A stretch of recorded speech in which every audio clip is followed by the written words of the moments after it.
Saudara, Lebaran tahun ini pemerintah sudah menyiapkan sejumlah antisipasi demi keamanan dan kenyamanan para pemudik, terutama di beberapa wilayah yang langganan padat pemudik, terutama di jalur darat.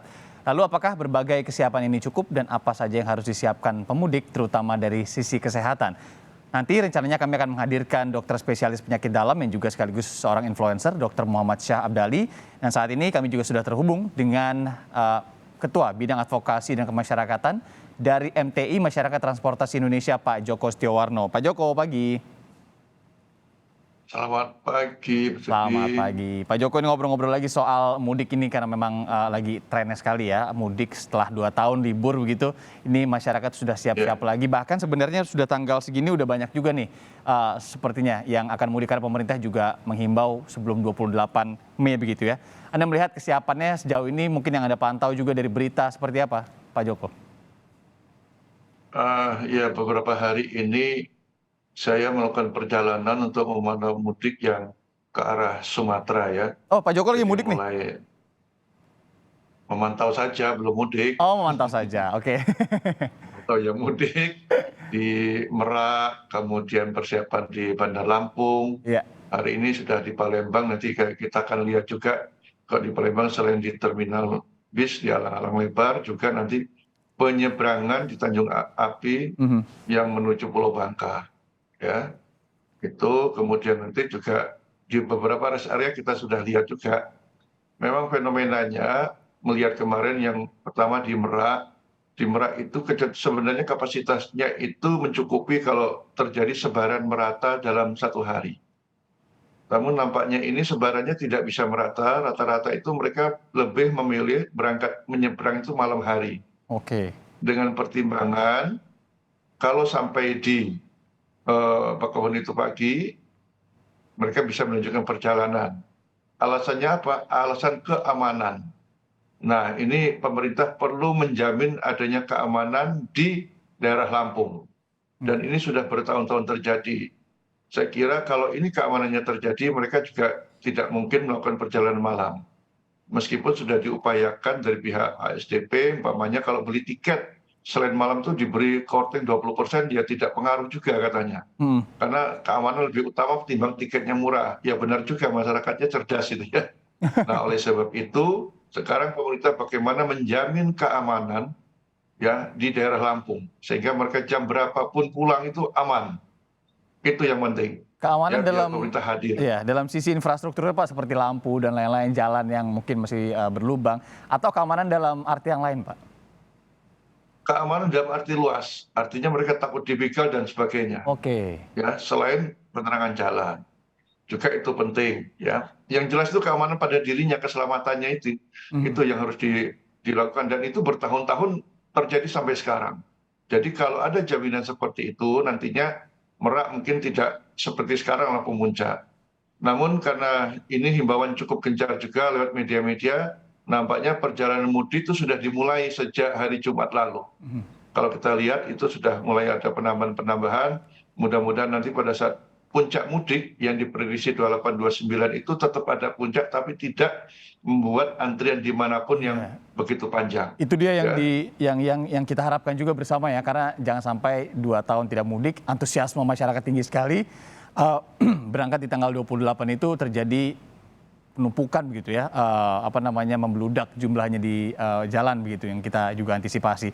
Bagaimana dengan program-program pemerintah misalkan Pak mudik gratis ini, bagaimana sih masyarakat harus bisa memanfaatkan ini dan sejauh apa pemerintah ini sudah menyalurkan informasinya ke masyarakat? Karena kan memang dihimbau juga untuk tidak mudik ini naik motor untuk menghindari kecelakaan juga, Pak. ya, mudik gratis itu biasanya persiapannya itu 3 bulan sebelum proses mudik gratis ya. Namun kita memahami memang ini dinamisasi yang terjadi, ya kira-kira 1 bulan lah ini bisa persiapannya. Hmm. Ya, kalau darat memang menyediakan kemarin 500 bus sudah habis. Ada tambahan lagi nggak salah 200-an. Nah, untuk darat menyediakan itu juga dalam hari pertama itu sudah ada 5.500 yang memesan dan cepat habis dalam waktu 5 hari. Oke. Kemudian ada juga nanti swasta. Swasta itu artinya BUMN ya, ada BUMN ya. Itu cukup banyak BUMN yang disponsori utamanya oleh PT Jasara Harja. itu rutin. Kemudian ada yang lain-lainnya juga. Yang ketiga, Polri juga melakukan itu. Di samping itu Pemda Jawa Tengah itu melakukan hal yang sama juga dengan jumlah bus yang ya, memang lebih sedikit, artinya mendorong orang menggunakan angkutan umum. Namun ini biasanya mudik itu lebih banyak diarahkan ke daerah Jawa Barat, Jawa Tengah, Jawa Timur. Kenapa tidak diperbanyak juga? Saya pikir ke arah Sumatera, terutama Lampung dan mungkin sampai dengan Sumatera Selatan juga. Karena apa? Karena jalan tolnya itu sudah lebih memadai lah. Kalau dulu ada jalan itu cukup lama perjalanan, dengan ada jalan tol ini, saya kira daerah-daerah Lampung itu sampai dengan kabupaten-kabupatennya, jadi bukan yang di Bandar Lampung. Semua kabupaten di Bandar Lampung itu diambil oleh angkutan bis gratis, ya, dengan catatan tadi mengurangi pesepeda motor. Nah, ya itu dia. Karena memang kalau mungkin saya juga boleh tanya data sedikit Pak, kalau dari Pak Joko mungkin punya datanya begitu ya, lebih paham. Apakah memang berkendara mudik ini dengan menggunakan motor ini jauh lebih berisiko Pak daripada naik kendaraan lainnya seperti naik mobil begitu? Ya, kalau yang sepeda motor ini kan sebenarnya bukan untuk perjalanan jarak jauh ya, dia untuk jarak-jarak pendek. Cuman sayangnya kita tuh Kementerian Perindustrian ini tidak berpikir keselamatan. Dia hanya mungkin keuangannya aja masuk negara berapa, tapi justru ini banyak yang membuat pesepeda motor menjadi korban kecelakaan paling tinggi. Rata-rata 75%, 80% kecelakaan di darat itu Sepeda motor, didominasi ya, oleh pesepeda motor. Nah, Bayangin apalagi dalam kondisi normal, satu hari itu rata-rata 80 orang meninggal. Seketika ya, seketika. Tapi yang luka berat itu yang menunggu dalam 1 bulan mungkin bisa mencapai 1 hari totalnya itu 120-an itu bisa. Dan 80% adalah sepeda motor. 80% Dan kecelakaan. usianya, Gimana Pak? dan itu juga ya yang korban itu adalah usia produktif. Oke. Antara 15 sampai 40 tahun itu yang terbanyak. Ya, itu yang sangat disayangkan sekali. Makanya kebijakan sepeda motor harus segera dirubah. Kalau dulu kita mengenal sepeda motor bebek, bebeknya sudah hilang sekarang. Ya, Matic kecepatannya cc-nya sampai 150, itu kan sebenarnya nggak, mengerikan sekali. Iya. Ya. Ditambah lagi Pak, kalau mungkin dulu saya juga beberapa kali mudik ke kampung halaman begitu ya, saya ke Palembang juga, terus kemudian ke Cirebon begitu ya, melalui jalur Pantura beberapa kali juga. Memang melihat tidak, kita membayangkan mudik naik motor begitu ya, naik motor saja. Tapi kan ini dilihat juga ada yang sekeluarga, bertiga, bahkan berempat juga, kemudian belum barang-barang yang dibawanya ini banyak sekali. Apakah itu juga yang termasuk menjadikan naik motor ini sangat berisiko Pak? Bagaimana kemudian ditambah-tambah beban lagi? Sebenarnya butuh regulasi semacam apa sih biar mungkin masyarakat juga mungkin bisa paham nanti ke depannya, janganlah lagi mudik perjalanan sangat jauh ini naik motor begitu. Regulasinya itu sebenarnya menggunakan sepeda motor itu sudah ada. Itu nggak salah diatur dalam peraturan pemerintah mengenai angkutan jalan. Ya, kalau nggak salah di pasal 10 itu menyebutkan kalau menggunakan sepeda motor itu maksimal 2 orang. 2 orang, meskipun bawa anak kecil nggak boleh. Bahkan sebenarnya anak-anak itu dilarang menggunakan sepeda motor, bahaya. Ya. Kemudian yang kedua, dia kalau membawa barang tidak boleh ada tambahan di belakang. Kalau batas ketinggiannya adalah dari sadel itu, ya taruh di belakang maksimal 90 cm, dia tidak boleh lebar dari melebihi stang, karena ada spion agar bisa melihat ke belakang. Ya, nah itu. Namun dalam kenyataannya tidak seperti itu, dan sampai hari ini saya belum melihat kepolisian itu konsentrasi untuk pemotor. Ya, konsentrasinya ganjil genap, ya, kontraflow, kemudian one way. Mestinya sepeda motor ini mendapat perhatian penting, karena angka kecelakaan tertinggi itu sepeda motor. Ya, oleh sebab itu KPAI harus bersuara lah, jangan boleh bawa anak-anak kecil ya menggunakan sepeda motor. Kemudian ditilang aja kalau memang itu melebihi kapasitas sampai 3 orang dan sebagainya, apalagi mau barang. Tapi itu nggak ada larangan. Memang ini kalau dibiarkan seperti itu terus-menerus, belum lagi nanti coba dilihat ada truk bawa orang. Itu mesti ada dan tidak pernah ada penilangan. Ya karena memang pada saat mudik polisi nggak mau menilang, tapi dampaknya itu luar biasa. Nanti kecelakaan pertama pasti sepeda motor. Iya, Coba aja tentu. dilihat nanti pemberitaan, sepeda motor lagi nanti. Memang dinamika di lapangan ini ya Pak ya, bagaimana kemudian kita lihat tradisi mudik ini sesuatu yang sangat juga dicintai oleh masyarakat Indonesia, tapi juga dengan turunannya banyak sekali ekses-ekses yang juga harus dijaga ketat. Yang sepertinya ini kita belum lihat ada imbauan begitu ya, larangan naik motor misalkan untuk di tahun ini. Karena memang mungkin masyarakat Indonesia juga banyak sekali gitu ya naik motor. Pak, nanti saya akan balik lagi Pak Joko. Ini sudah hadir juga saudara di studio Kompas TV. Pagi ini ada dokter spesialis penyakit dalam dan juga influencer, Dr. Muhammad Syah Abdali. Dokter, halo, selamat pagi. Pagi dokter. Saya panggil dokter Abdal. Dali aja. Dali ya. Dokter, ini kalau melihat tadi saya juga berbincang dengan Pak Joko begitu ya dari pengamat transportasi, berbicara juga mengenai perjalanan mudik juga dihubungkan dengan kesehatan. Kalau Anda sendiri ada tips-tips melakukan perjalanan mudik Pak untuk kemudian tetap menjaga kesehatan kita begitu?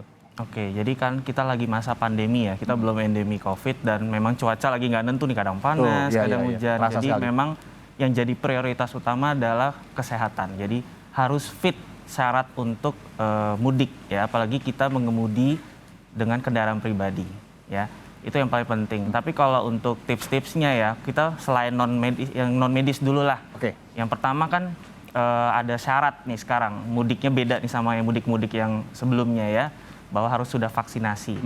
Ya, jadi untuk yang menggunakan kendaraan umum ya, moda transportasi umum tentu harus mengikuti syarat dari pemerintah. Ya. Jadi vaksinasi memang tidak hanya sebagai syarat, tapi juga memang dianjurkan untuk menjaga diri dan orang lain juga. Terus jangan lupa cek ya kendaraan sebelum berkendara, terus juga dipikirkan secara matang ya plannya akan menggunakan rute yang mana. Rute yang mana itu penting banget ya. Ya, penting banget, jangan sampai milih yang lebih rame jalannya ya, yang dari keamanan, dari waktu tempuh itu juga harus dipikirkan. Dari sisi medis ya, persiapan dari mudiknya nomor satu ya tentu harus menjaga kondisi tadi fit, tetap fit. Apabila misalkan ada keluhan, tentu harus cek dulu ke dokter. Ya, pastikan bahwa ini aman untuk mudik atau tidak. Jangan dientengin deh gitu Jangan ya. dientengin, apalagi kalau sudah ada keluhan ya. Yeah. Nah, terus juga jangan lupa asupan nutrisi. Misalkan mudiknya pas puasa, ya, jadi jangan lupa sahur dulu. Jadi mau pergi pagi supaya nggak kena dipaksakan macet, nggak sempat sahur. Ya. Padahal nutrisi dibutuhkan untuk kita konsentrasi. Hidrasi juga harus penting, ya. Minum air putih harus cukup selama 1 hari penuh. Ya, kita menganjurkan kan minimal 8 gelas per hari atau sekitar 2 liter. Yaitu harus terpenuhi selama 1 hari. Ya, karena itu akan mempengaruhi konsentrasi ketika kita menyetir. Ya. Dan persiapan-persiapan lain istirahat. Ya, istirahat itu penting banget. Jangan sampai kita mau nyetir tapi kita kurang tidur. Oke. Karena jam tidur di bulan Ramadan ini kan ada perubahan yang berbeda dengan bulan-bulan yang Gimana lain, kalau lebih rendah. orang yang bilang saya biasa nih tidur kayak 3 jam, 4 jam, sudah biasa misalnya. Dia berargumen begitu, Dok. Bagaimana? Jangan, Ya, tetap jangan ya. Tetap, karena memang dianjurkan 6-7 jam karena itu akan mempengaruhi konsentrasi juga. Ya, sama jangan lupa jangan mengkonsumsi obat-obatan yang kira-kira akan menyebabkan kantuk. Oh, oke. Biasanya obat-obat flu tuh, obat warung yang ada misal pilek-pilek minum obat flu gitu, atau ada obat-obat khusus, obat penenang misalkan. Nah, itu hati-hati kalau misal mengemudi karena ada resiko untuk mengantuk. Itu akan membahayakan, bisa beresiko kecelakaan. Nanti saya juga akan bertanya kepada dokter ini terkait dengan kan banyak juga masyarakat yang mungkin belum vaksin lengkap, kemudian mau vaksin nih langsung di tempat, kemudian juga langsung melakukan perjalanan. Nah, apakah itu dianjurkan juga kalau dari sisi medis? Nanti kita akan membahasnya dan juga kita juga akan membahas beberapa hal lainnya, tips juga, kemudian situasi mudik saat ini bersama juga Pak Joko dari MTI masih akan bersama kita. Tetap di Sapa Indonesia Akhir Pekan, saudara.